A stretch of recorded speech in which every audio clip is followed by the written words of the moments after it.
Let's start with a feeling you might know very well. It's a Friday night. You open your phone. It's quiet.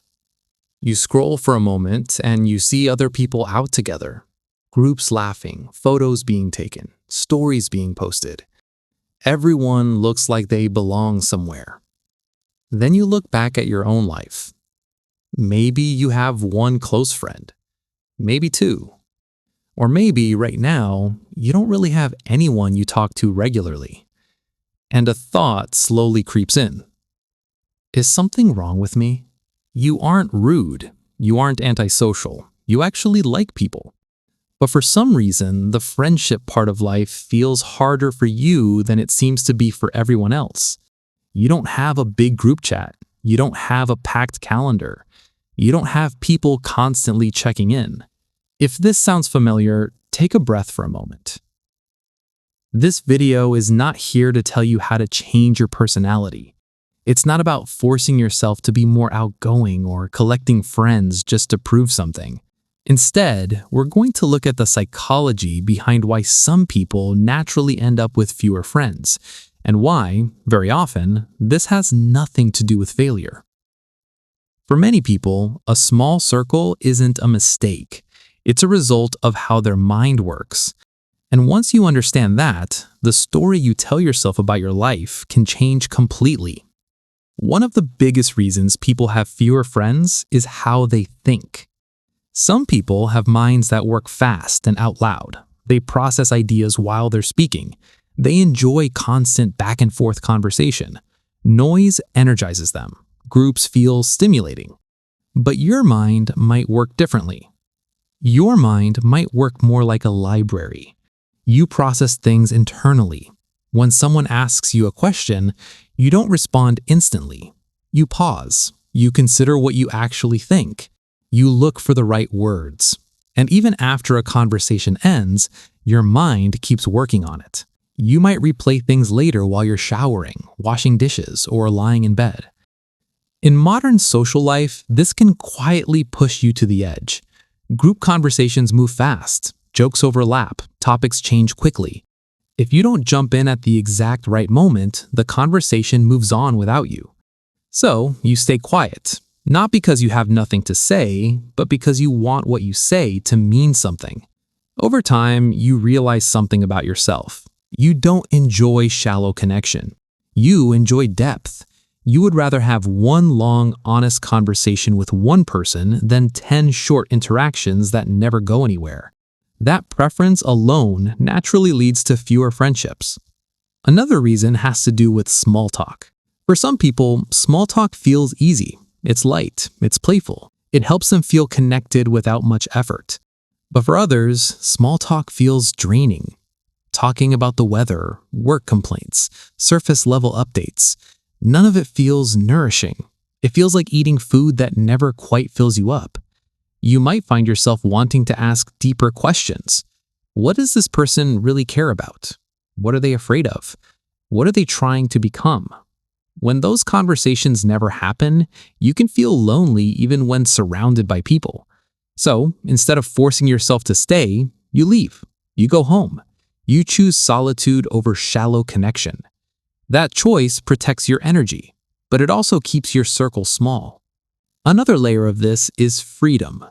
Most people are wired to fit in. Their brain prioritizes belonging. They're willing to adjust themselves to stay part of the group.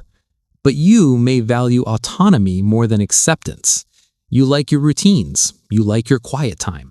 You don't like feeling obligated to constantly respond, attend, or perform.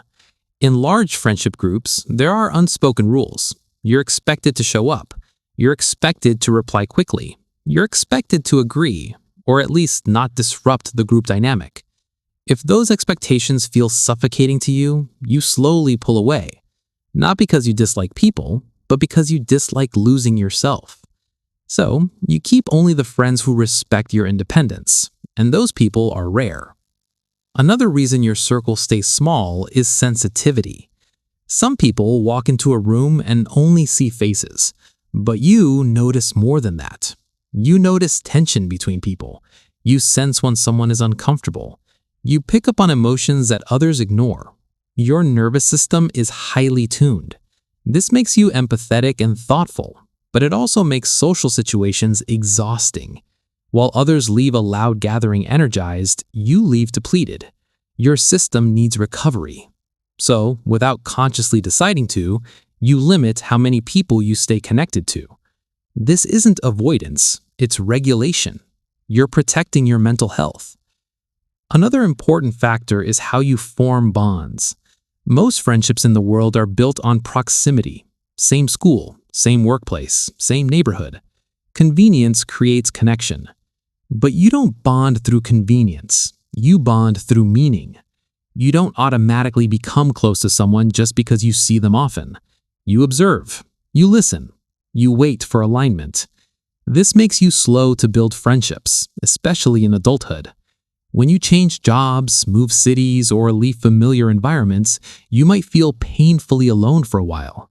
Others quickly form new social circles. You don't. And that can make you feel like you're falling behind. But the truth is simpler. Your bonding system is precise, not broken. You're selective because connection matters deeply to you. Now, here's where many people start to doubt themselves. As life moves forward, friendships become more visible. Social milestones become more public. People post about trips, weddings, group dinners, celebrations. And without realizing it, you start comparing. Not just your social life, but your worth. You wonder if having fewer friends means you're doing life wrong. But psychology shows something important. People who value depth, independence, sensitivity, and meaning often experience social life differently as they age. They don't rush. They don't attach easily. They don't collect people just to feel secure. This can feel uncomfortable in a world that celebrates visibility and numbers. But discomfort doesn't mean you're failing. It often means you're filtering. And filtering always feels lonely before it feels right. So let's return to the question you may have been carrying quietly. Is something wrong with me? No. What's happening is quieter than that. You aren't bad at friendships. You aren't unlikable. You don't miss something everyone else has. You're simply built for a different kind of connection. One that is slower, one that is deeper, one that doesn't need constant proof. Having few friends is not a defect. It is often a sign that you are thoughtful, honest, independent, sensitive, and unwilling to trade meaning for noise. Society tells us that more is better, but psychology tells a different story. The number of people in your life matters far less than the quality of the connection you share with the few who truly know you. If you have one or two people who see you clearly and accept you fully, you are not behind. You are doing something quietly right. Your life doesn't need to look loud to be meaningful, and your circle doesn't need to be big to be real. If this felt like it was written for you, remember this.